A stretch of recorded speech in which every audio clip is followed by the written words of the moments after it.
Hi, and welcome to TTELT, Teaching Tips for English Language Teachers, a program of educators worldwide.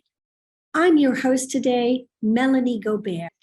Hello, everyone. This is Melanie Gobert, your host for today's episode of TTELT, Teaching Tips for English Language Teachers, a program brought to you by educators worldwide. Today's guest is Eyhab Yaghi. He's an English lecturer at Majmaah University in Saudi Arabia.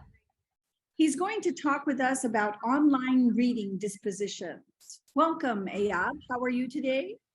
I'm fine. How are you? Good, thank you. Welcome. Okay, what exactly do you mean by online reading dispositions? I've never heard that term before. Yeah, every time just I say to my friends and my colleagues about online reading dispositions, most of them they don't know, and they have limited knowledge about it. So let me just clarify it and elaborate what do these term mean. So online reading dispositions, because now the world and even the educational institutes they are pushing strongly to use online learning. So while using online learning, and we ask students just to be engaged with online reading, online materials, and the different things. So we have to just to focus about their own dispositions. Dispositions means behaviors, how the students behave when they are engaged in online materials. So it's very important for us just to know these dispositions and these behaviors, because it's give us information about the students, how they deal with the online materials.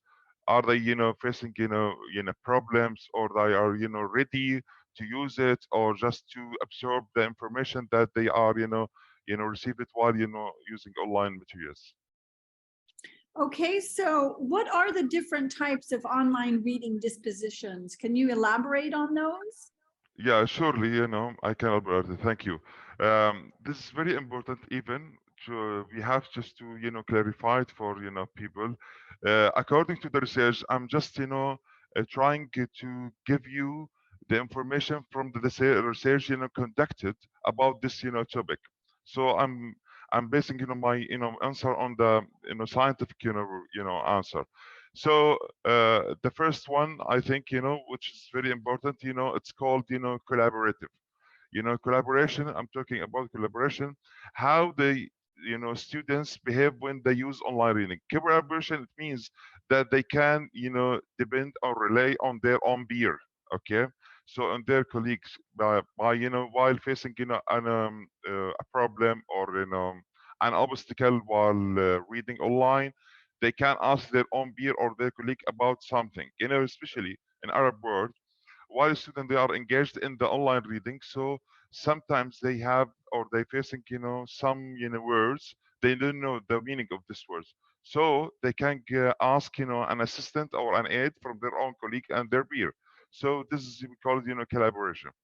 Another type of learning is called um, persistence. What I mean by persistence, that most of the students they are not accustomed to use online reading, especially when they deal with long messages or long article. So they need just to practice on the train, and this practice and training needs to persistence from students, just to get accustomed to this kind of articles or messages, as we can call it. So these, the most, important, type, or, kinds of online reading dispositions that, students, use it according to the research, or the outcome of the research that, have been conducted in that, field. Okay, so you mentioned collaboration and persistence. Are there any other online reading dispositions we should know about? No, these, these are the most important, online reading dispositions, which we have to focus on. Yeah. Yes. Okay. And Uh-huh. how can these reading dispositions be useful for students when they are online reading? Yeah, that's a great question. I think, as an English lecturer, it will give us, reflection about, students' level, about, the cognition and metacognitive, ability of the students. Because, this, it's a new topic. So when you ask a student and give them, an article or message just to read it online, this is different while you are using this, message or article face to face. Because in an online, students they need just to, to utilize different kind of skills, okay, and abilities just to disseminate the knowledge, okay, inside these articles, especially when they deal it online. According to this, students they need to use online dictionaries. They need just to ask, their own colleagues and their peers about, different, words they can face it. So this will give us, reflection as an English lecturer about the students' living and what are the kind of obstacles they might face when they are deal with or engage with online reading. So I think, this, we can, use it as an English lecturer as a reflection of students abilities and what kind of the skills they might have a shortage in, especially when they deal with the online materials. Okay, let's just go back a little bit because one thing I have observed, I also am very familiar with teaching Saudi and Emirati students. So Yeah, I think an online disposition is frustration. yeah. And so how can these two categories of online reading dispositions help with this third disposition? Oh, that's great, great. Okay. As I have said for you, because most of the students they are not accustomed to online materials. So for us, we have just to train the students. Now in my university, I'm talking about my university because we are teaching the students in something we call it, foundation year. I think you have heard about this one, Yes. especially in Arab, countries, because most of the students they come to the universities, okay, or teacher level.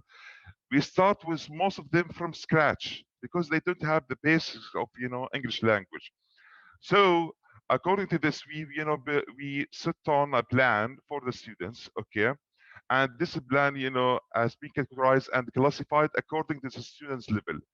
And this plan we have 20% of this plan or 30% dedicated to online materials. So we ask students just to read messages and to answer it through online, and they have just to get the answers, and we have this an observation tool to the students to progress in this one.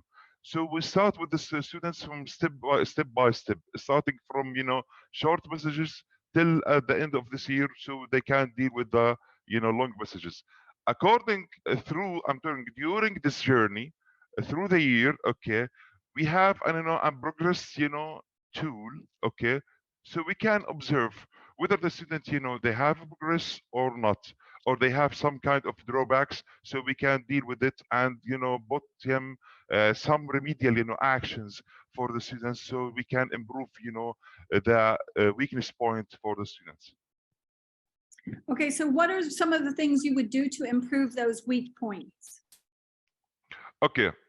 uh, uh, you know, this reading, I'm talking about reading skills, is one of the receptive skills. So you know that we have productive and receptive skills, and those are they have high are highly connected to each other.